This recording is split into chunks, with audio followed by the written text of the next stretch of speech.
Andun, Yeah, are you ready guys? let's go.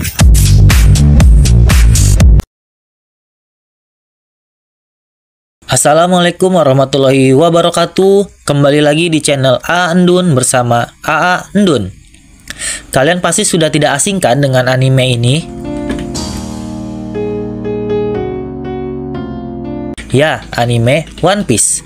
Anime yang menceritakan tentang sebuah era atau zaman yang disebut era bajak laut. Di anime tersebut, banyak tokoh-tokoh atau karakter-karakter hebat di dalamnya yang mungkin menjadi favorit bagi teman-teman dan para pecinta anime di seluruh dunia. Tapi tahukah teman-teman, kalau beberapa karakter bajak laut di dunia One Piece itu ternyata terinspirasi dari bajak laut di dunia nyata, yang juga sama-sama terkenal pada eranya. Hari ini, Andun mau membahas tokoh-tokoh bajak laut di dunia nyata yang sekarang menjadi inspirasi karakter bajak laut di dunia One Piece. Tapi sebelumnya, jangan lupa like, comment, subscribe channelnya supaya Andun makin semangat lagi bikin kontennya. Yuk disimak. Pertama, Blackbird. Blackbird memiliki nama asli Edward Teach atau Touch. Dia merupakan salah satu bajak laut paling terkenal dalam sejarah. Dia aktif selama zaman keemasan pembajakan yang berlangsung dari akhir abad ke-17 hingga awal abad ke-18. Blackbird diperkirakan lahir sekitar tahun 1680 di Bristol, Inggris. Tidak banyak yang diketahui tentang masa kecil Edward Teach, tetapi yang pasti dia tumbuh besar dan menjadi seorang pelaut yang sangat berani. Awalnya, dia bekerja sebagai privateer atau semacam tentara laut swasta selama Perang Suksesi Spanyol. Namun, setelah perang usai, dia memilih menjadi bajak laut. Blackbird mulai terkenal sekitar tahun 1716 ketika dia bergabung dengan kru Kapten Benjamin Hornigold, seorang bajak laut yang sudah terkenal. Bersama Hornigold, Blackbird belajar seni pembajakan dan memperoleh kapal pertamanya. Pada tahun 1717, Blackbird mengambil alih sebuah kapal besar, sebuah kapal budak Prancis yang dia beri nama Queen Anne's Revenge. Queen Anne's Revenge merupakan salah satu kapal paling terkenal dalam sejarah pembajakan. Kapal ini dipersenjatai dengan 40 meriam. Dengan kapal ini, dia menjalankan banyak serangan di sepanjang pantai timur Amerika Utara dan Karibia. Blackbird terkenal karena penampilannya yang menakutkan. Dia seringkali menyalakan sumbu di bawah topinya untuk menciptakan asap yang membuatnya terlihat seperti setan. Blackbird mencapai puncak karirnya antara tahun 1717 dan 1718. Pada saat itu, dia menguasai beberapa kapal dan memimpin ratusan anak buah. Salah satu serangan paling terkenal adalah blokade terhadap pelabuhan Charleston, Carolina Selatan pada Mei 1718. Selama blokade ini, Blackbird menangkap sejumlah kapal dan menahan penduduk kota sebagai sandera untuk menuntut persediaan medis. Blackbird juga dikenal sebagai seorang ahli strategi. Salah satu strategi yang sering dipakai adalah strategi psikologis. Blackbird dikenal lebih banyak mengandalkan reputasinya yang menakutkan daripada kekerasan nyata.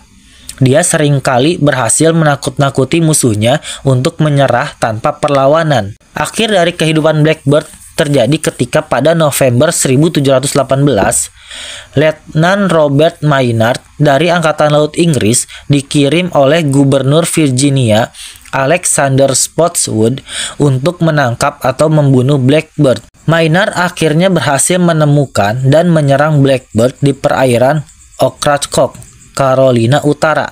Dalam pertempuran yang sengit, Blackbird akhirnya tewas setelah menderita lebih dari 20 luka tembak dan pisau. Kepalanya dipotong dan digantung di busur kapal Maynard sebagai peringatan bagi bajak laut lainnya. Blackbird telah menjadi ikon dalam budaya populer sebagai arketipe bajak laut yang menakutkan. Kisah-kisah tentang keberaniannya dan cara-cara brutalnya telah diabadikan dalam buku, film, dan acara televisi.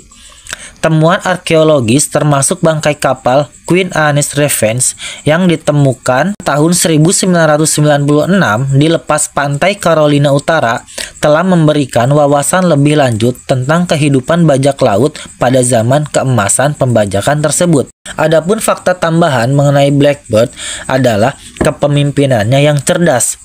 Meskipun dikenal brutal, Blackbeard adalah seorang pemimpin yang cerdas dan karismatik. Dia berhasil mempertahankan kesetiaan dari anak buahnya dan menjalankan operasinya dengan efisien. Kesamaan antara tokoh Blackbeard di dunia nyata dan di dunia One Piece, yang pertama adalah nama yang sama. Di dunia nyata, nama asli Blackbeard adalah Edward Teach atau Touch. Sedangkan di dunia One Piece, nama aslinya adalah Marshall D. Teach. Mereka sama-sama dikenal dengan sebutan Blackbeard. Yang kedua, sama-sama memiliki kisah yang sama. Di dunia nyata, Blackbeard sebelum akhirnya memiliki armadanya sendiri, pernah menjadi kru pada bajak laut Kapten Benjamin Hornigold, seorang bajak laut yang sudah terkenal pada eranya.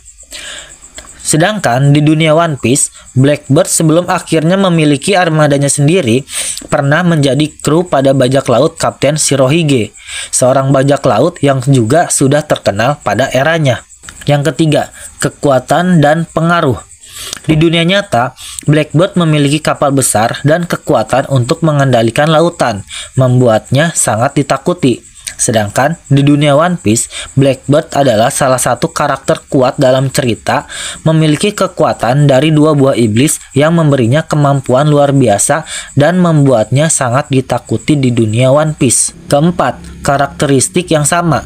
Baik di dunia nyata maupun di dunia One Piece, Blackbeard dikenal sebagai karakter yang cerdas, ahli strategi, dan efisien dalam melakukan pergerakan untuk mencapai tujuannya. Kedua, Kapten Kidd. Kapten Kidd atau yang dikenal juga sebagai William Kidd lahir sekitar tahun 1645 di Dundee, Skotlandia. Namun juga ada yang mengatakan atau alternatif lain yang bilang dia lahir di Greenock, Skotlandia. Tapi dalam beberapa kesempatan, Kapten Kidd mengatakan bahwa dirinya berasal dari Dundee, Skotlandia. Sebagai seorang pemuda, Kapten Kidd berpetualang ke laut dan akhirnya ia pindah ke New York pada tahun 1680-an, di mana ia memulai karirnya sebagai pelaut terhormat dan menjadi kapten kapal yang sukses. Dia dihormati sebagai pelaut yang handal dan dihormati juga oleh komunitas-komunitasnya.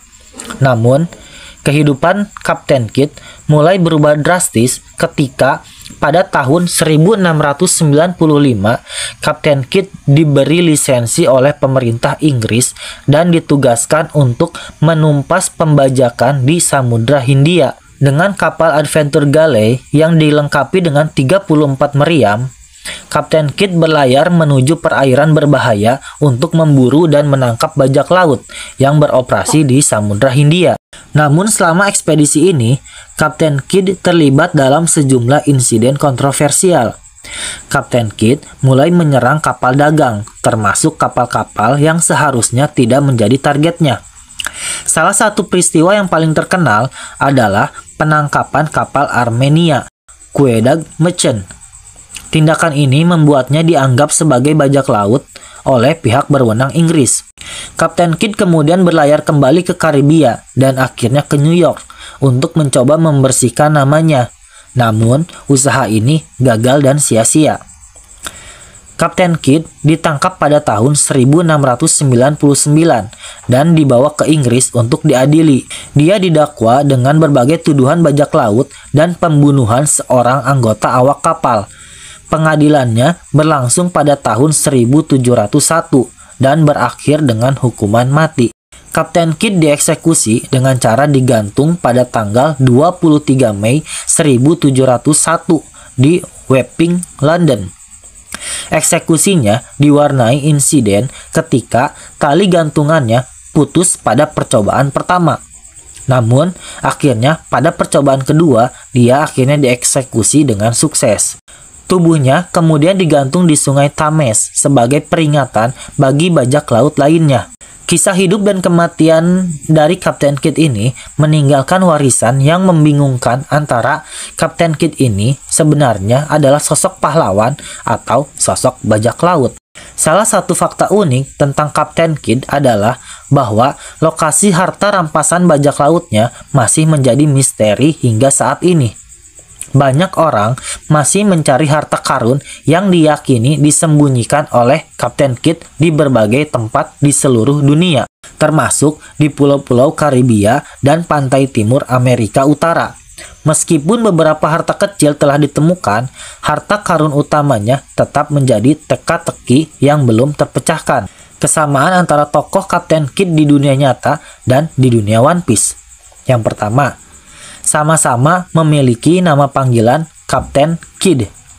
Yang kedua, sama-sama seorang bajak laut yang kuat dan ambisius.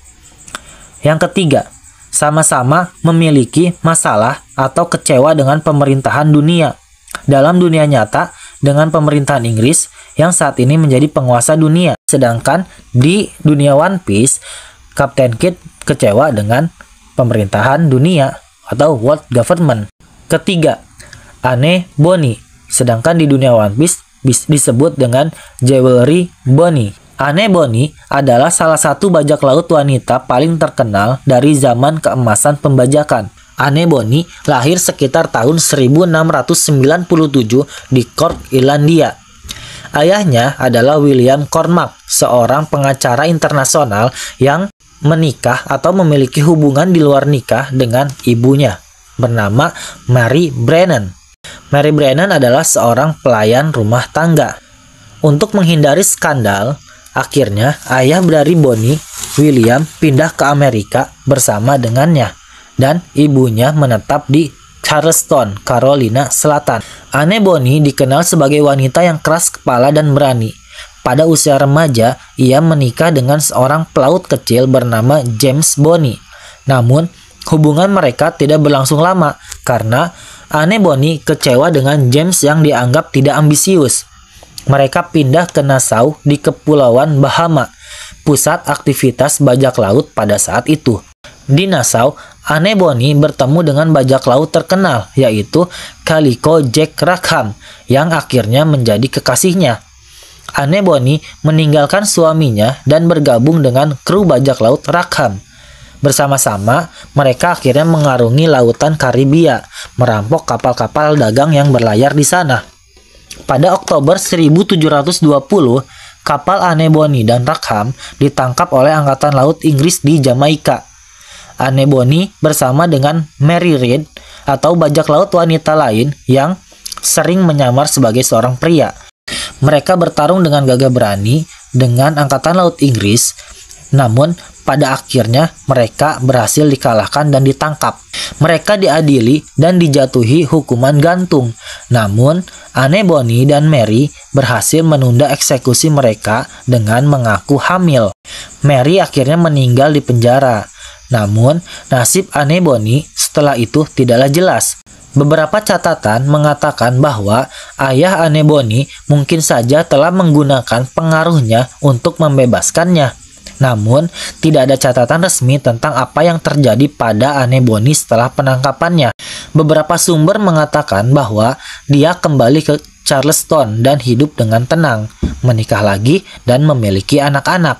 Namun, ada juga spekulasi bahwa dia kembali ke kehidupan bajak lautnya dengan identitas yang baru. Fakta-fakta dari Anne Bonny. Pertama, penyamaran. Anne Bonny seringkali menyamar sebagai pria saat bertarung agar lebih mudah diterima oleh kru bajak laut yang didominasi oleh pria. Kedua, keberanian.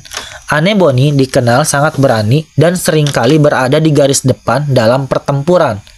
Ketiga, kerjasama dengan Mary Read. Annie dan Mary Read adalah dua dari sedikit bajak laut wanita yang tercatat dalam sejarah, dan keduanya bertarung bersama-sama dalam beberapa pertempuran. Kesamaan antara tokoh Annie Bonny di dunia nyata dan Jewelry Bonny di dunia One Piece. Yang pertama, nama yang sama.